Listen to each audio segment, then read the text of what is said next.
Now we have on the question number 16. Read the source given below and answer any for out of the following questions. The Wheatstone bridge works on the principle of null deflection, that is, ratio of the resistances are equal and no current flows through the circuit. Under normal conditions, the bridge is in the unbalanced position where current flows through galvanometer. ये galvanometer है, ये resistance है,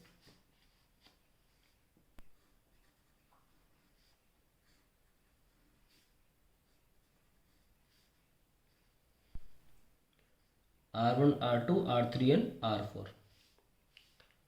The bridge is said to be in balanced position when no current flows through the galvanometer. This condition can be achieved by adjusting the value, the known resistance and the variable resistance. Now let's see the question.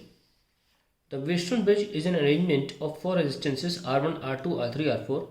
The null point condition is given by question number 16 का first R1 by R2 is R3 by R4. First part आ गया. Second part तो सबको पता है, इसके लिए कोई ऑप्शन देखने तो है नहीं. ठीक है, तो ये आपका फर्स्ट पार्ट ए आ गया. The Wheatstone bridge is used for the precise measurement of low resistance. High resistance नहीं मेजर कर सकता ये. Low resistance. फिर आता है via the connection between resistors in a Wheatstone और meter bridge made of thick copper strip. ऐसा करने के लिए फायदा ये होता है कि to minimize the resistance of the circuit.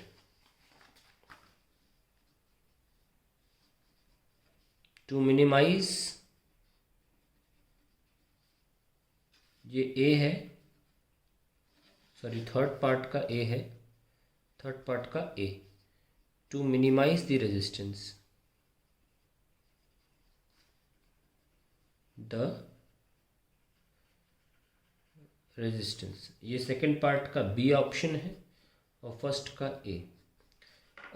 वैसे तो आप सिर्फ ऑप्शंस भी लिख सकते हैं, मैं आंसर भी लिख रहा हूँ. आप चाहे तो केवल ए बी सी अगर आप सही हैं तो आप लिख सकते हैं. ठीक है, no need to write the entire answer. What happens if the galvanometer and the cell are interchanged at the balance point of the bridge?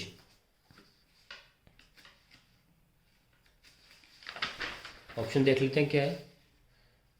Current flow, show deflection, no deflection and low resistance. Answer आएगा no deflection, क्योंकि पहले भी no deflection था, क्योंकि कोई फ़र्क नहीं पड़ता इंटरचेंज करने पर. तो आंसर है नो डिफ्लेक्शन. तो ऑप्शन इज सी. तो आप देख सकते हैं ऐसा कोई डरने वाली बात नहीं. केस बेस्ड क्वेश्चन में इजी होते हैं. एंड लास्ट में दे रखा है in a meter bridge the balance point is found to be at 39.5 centimetre from the end A, यहाँ से यहाँ. When the resistor Y is of 12.5 ohms. ये 39.5 पे बैलेंस हो रहा है या 39, ये 12.5 दे रखा है y. Determine the value of x. तो फिफ्थ पार्ट देखिए, हमें ये पता है क्यों क्या करते हैं. X upon y L1 upon 100 minus L1.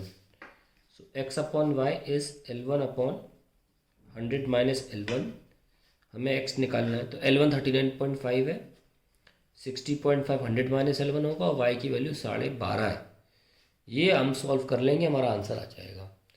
तो देख लेते कितना रहा है. 40/60 अप्रॉक्सीमेटली ले सकते हैं, तो यानी कि ये 1/1.5 आ जाएगा या 6.7.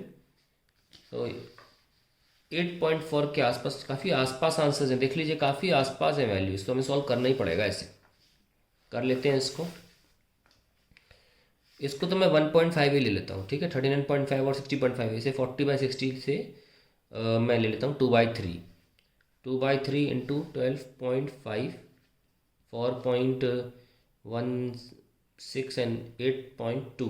तो 8.2 आ रहा है आंसर. 8.4 की संभावना ही नहीं है. A is the right answer. ठीक है, सो 8.2 ओम्स, फिफ्थ का ए ऑप्शन सही है.